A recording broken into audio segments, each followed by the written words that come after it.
have to tell you, Russ, my favorite story in all this. Back when I was a kid, I was a young professor at North Carolina State. I ran a conference. I brought in luminaries of the agricultural policy economics world, and I invited some local agricultural commodity people. A man named Norfleet Sugg came. He was the executive vice president of the North Carolina Peanuts Association. Wonderful guy. He said to me, in fact, he stood up as this conference was ending, and he said, "Let me tell you about the peanut program. There's only 2 people in America who understand how the peanut program works. It's my job to keep it that way."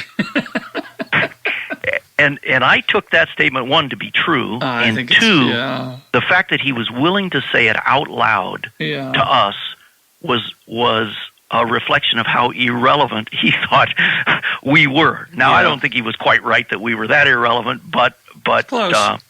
Close. He's in the ballpark, probably.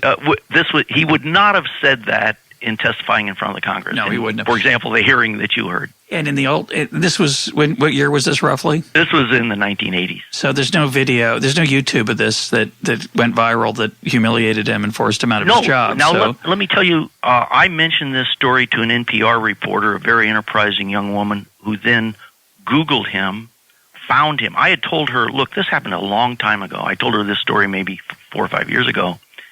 I said, he was not a young man then. She found him. He had been in the press recently because he won an award from his local Veterans of World War II club. And she asked him, "Did you say this at this meeting in Raleigh, North Carolina in 1983? And he said, "No, but it certainly sounds like me." Yeah. It's a great old guy. Still a good guy. Honest man. Yeah. And I wondered who those 2 people were who did understand it. He may have been one of them, but didn't have to be. That's the beauty of it. That's right. And it's really, it's a point estimate. It may exaggerate by 2 the number of people who really did understand it. It's just a guess, really, an expression. And in fact, I talked to her about this lack of this incredible complexity of these programs in the context of the milk marketing order program, but also the current crop insurance programs that are equally opaque, I think.